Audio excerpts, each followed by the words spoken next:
الحمد لله رب العالمين والعاقبة للمتقين ولا عدوان إلا على الظالمين والصلاة والسلام على خاتم الأنبياء والمرسلين وعلى آله وأصحابه أجمعين ومن تبعهم بإحسان إلى يوم الدين. أما بعد، ذكر شيخ الإسلام ابن تيمية في كتابه العقيدة الواسطية فقال: وقوله تعالى وهو الحكيم الخبير.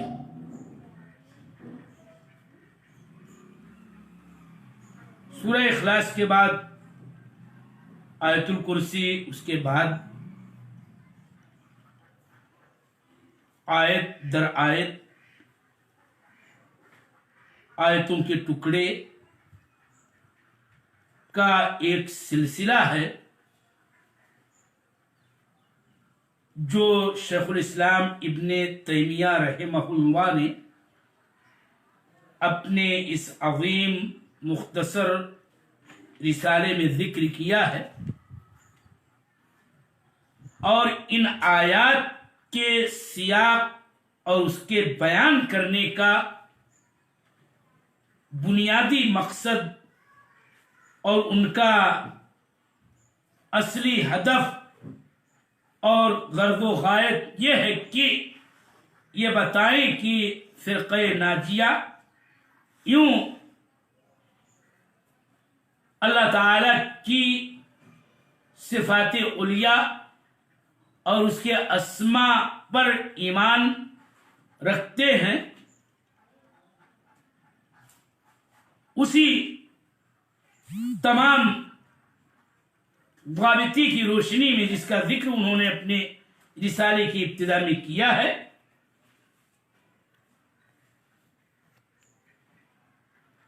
اور ساتھ ہی ساتھ اس بات پر بھی متنبہ کرنا ہے کہ فرقے ضالہ اہل کلام مذموم کے طوائف منحرفہ اس قدر نصوص صفات جو کتاب و سنت میں وارد ہیں اس کے باوجود ان پر ایمان، ان نصوص پر اور ان سے ثابت شدہ اللہ تعالی کے اوصاف و افعال اور اسماء پر نہیں ہے، جس کا ذکر کہ ان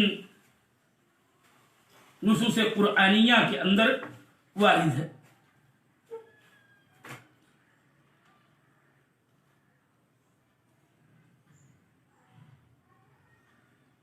چنانچہ اسی ضمن میں یہ بات کہی کہ وہ هو الحکیم الخبیر۔ یہ آیت کا ایک حصہ اور اس کا تتمہ ہے، جس کا ترجمہ ہے کہ وہ یعنی اللہ جل وعلا الحکیم الخبیر، حکیم و خبیر۔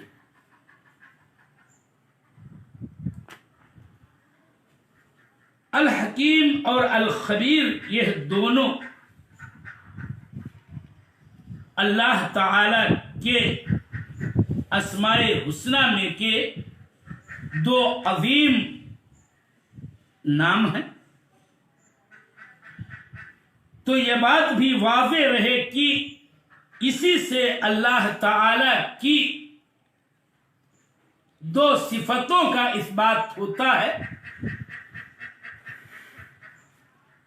جن کو یہ دونوں اسماء متضمن ہیں اور جن پر یہ دونوں نام دلالت کرتے ہیں۔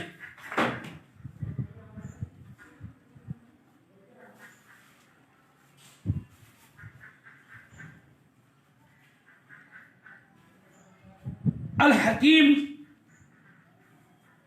کی تشریح مختصر سی آپ سماعت کر لیں کہ الحکیم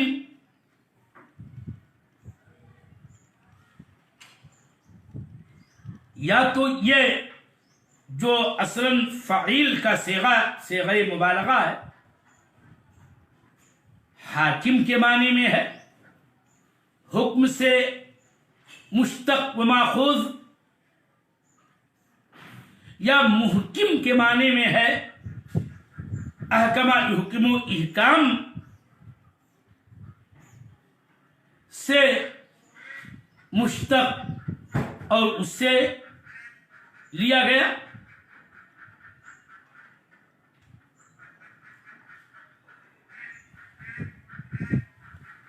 حکیم کو اگر ہم حاکم کے معنی میں مانیں اور لیں، اور یہ لینا درست ہے، تو اس کا معنی یہ ہے کہ وہ ذات پاک کی جس کے لیے حکم ہے،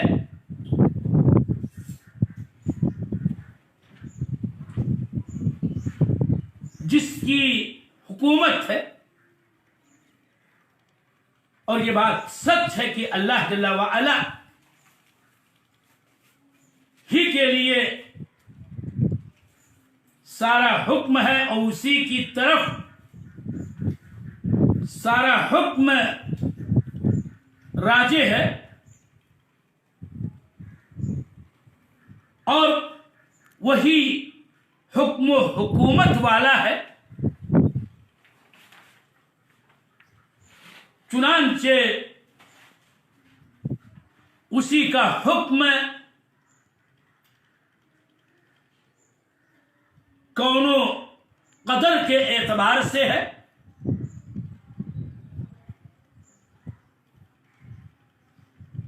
اور اسی طرح سے اس کا حکم تمام تر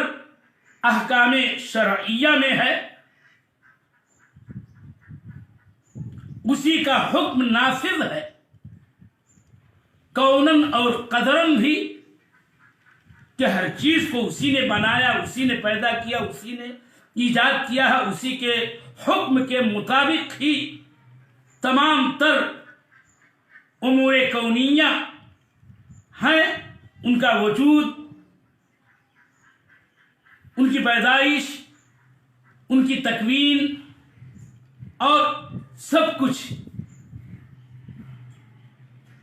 اور اسی کا حکم احکام شرعیہ میں بھی نافذ ہے، کہ وہی حکم دینے والا ہے، اسی کے احکام شرعی اس سے کہ جن کے مطابق بندوں کو اپنی دینی و ایمانی زندگی گزارنی چاہیے، اور اپنے تمام امور میں اسی کے مطابق فیصلے اخذ کرنا چاہیے اور لینا چاہیے۔ اور اگر حکیم جو فعیل کا صیغہ مبالغہ کا محکم کے معنی میں اور احکمہ سے اس کو ماخوذ مانتے ہیں، تو اس کا مطلب یہ ہوتا ہے کہ کسی چیز کا محکم یعنی مضبوط ایجاد و اتقان والا ہونا، مستحکم اور پختہ ہونا، تو اس اعتبار سے اللہ تعالی حکیم ہے کہ اس کے تمام تر امور کونیہ قدریہ اور اس کے سارے شؤون، خلق و تدبیر و تصرف اور غرضے کی اس کے تمام تر احکام شرعیہ کے اندر احکام ہے، اتقان ہے، مضبوطی ہے، پختگی ہے، کہ معاذ اللہ کہیں بھی امور کونیہ میں، تکوینی اور تقدیری امور کے اندر بھی کوئی خلل، کوئی فساد نہیں ہے، نہ کوئی نقص ہے نہ کوئی ضعف ہے، اور ایسے ہی اس کے احکام شرعیہ کے اندر بھی احکام، اتقان، اجادہ، عمدگی، اچھائی ہی ہے، اور اس اعتبار سے بھی اللہ تعالی حکیم ہے۔ یاد رہے کہ حکیم کا ایک معنی اور بھی ہے، اور وہ ہے حکمت والا ہونا۔ جسے کہا جاتا ہے کہ فلاں شخص دنیا کے اندر وللہ مثل الاعلی کہ فلان حکیم، فلاں حکیم ہے، یعنی اسے یہ سمجھا جاتا ہے کہ اس کی باتوں میں حکمت ہے، مصلحت ہے، فائدے سے خالی نہیں اس کی بات، اس کا قول، اس کا کوئی بھی معاملہ۔ تو یاد رہے کہ اللہ جل وعلا کا اسم احسن الحکیم، اس کے معنی میں یہ معنی بھی یقینی طور پر درست ہے کہ اللہ تعالی حکمت والا ہے، کہ اس کا ہر کام، اس کا ہر فعل حکمت سے پر ہے،